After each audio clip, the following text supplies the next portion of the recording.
Steve. I'm going to hand it over to York Duncan next to talk a little bit about the research park and the growing involvement of the greater community in terms of incubating and launching new ventures. Thanks, Cory. Connections asked me to talk a little bit about the state of innovation today in San Antonio and what has happened in the last 10 years or so. So I put together a little bit of a slide deck here that shows really why San Antonio is where it is now. I've worked on major projects over the years, and without question, almost every one of the prospects says, well, why San Antonio? Why San Antonio? And it's pretty easy for me to begin to answer them. These are things that you all know about, but think about the impact that is going to be generated by military medicine. It's going to be the largest training hospital and training programs in the country, potentially the world. 47,000 medics. That's a city that's larger than Helotes, Texas, where I live. Internationally renowned teachers with the research hospital. Southwest Foundation for Biomedical Research. I think Jim mentioned that the Genomics Computing Center. That's 2,000 processors that are hooked up and doing things in 24 hours that used to take 3 and 4 months. That is going to be expanded to 8,000 processors here in the next several months or a year. And after that, they're going to look at an additional 20,000. So this is huge. It's a huge asset here for us here in San Antonio. The National Primate Center, there's more baboons out there than anywhere in the world. The Level 4 Biocontainment Facility, the only privately operated BSL-4 in the country. I think there's only 3, maybe 4 operational now. And most of the experts about BSL-4 technology live and work here in San Antonio. And Zev sitting up in front, they just spun out Evestra from Dr. Rao's work over the years, and we know that's going to be one of those recycle events for one of these days soon.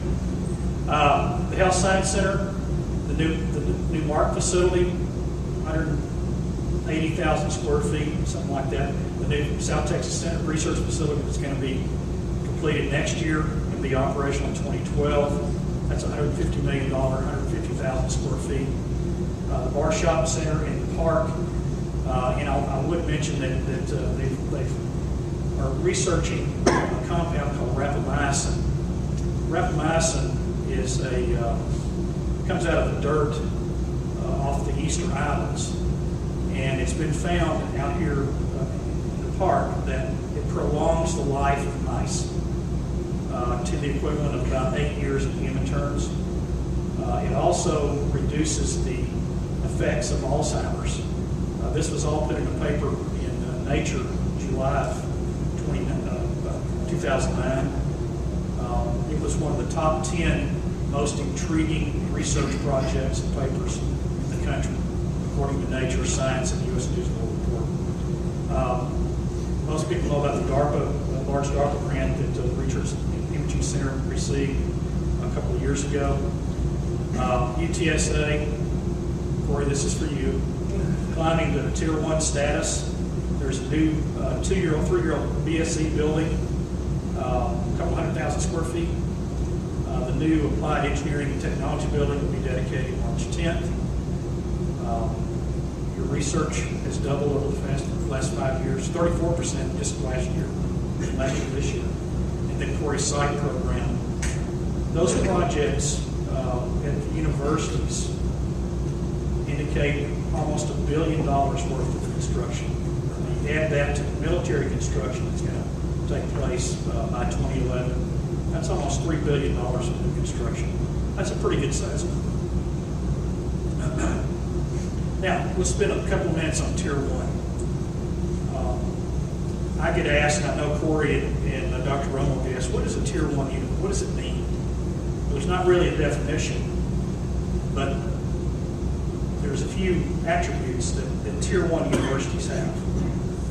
Top quality undergraduate students, quality programs and the scope of the programs, PhDs awarded, the quality of the faculty, with their National Academies faculty, the amount and the type of external research funding, and the alignment with other resources such as the community and how the community supports the university. Why are Tier 1 universities important? They attract research funds, they attract business, corporate, research bases, they attract and retain smart people, and smart people attract money. They improve the quality of life in whatever city they're located in, and they have a tremendous economic impact. Let me just give Cory's example here. MIT, 4,000 companies have been created out of MIT over the years. 232 billion in sales annually. Over 1 million employees. That's roughly the size of the economy of Houston, Texas. Now, that's a Tier 1 university. And that's what we'll be looking for in 2020 and 2030 and beyond. First decade of the commercial sector. We all know about ILEX and OBI, acquisitions from outside that brought new companies here to San Antonio, Cardio Spectrum, and KCI acquired Lifestyle out of Houston. It's a $900+ million acquisition. There's a new venture fund in town. It was created this year, actually late last year, Targeted Technology. Our new little fund that Randy runs is going to talk about it in a couple of moments. There's a new awareness of in the angel folks, the angel investors here, that just really outstanding. It's one of the huge gaps that San Antonio has always experienced over the years, and will continue to experience that, but it is getting a little bit better. And then there's new outside VC interest that will help all the small companies here hopefully grow. I tried to come up with a list of the new enterprises that were started in the last 4, 5, 6 years. That's a partial list. I know there's many more. This was put together in about 10 minutes. I'm trying to think of the different companies. More importantly, there's a lot of innovative technologies in the universities and research institutions that are yet to be looked at and yet to be commercialized. One thing I will mention that as I move to the final slide,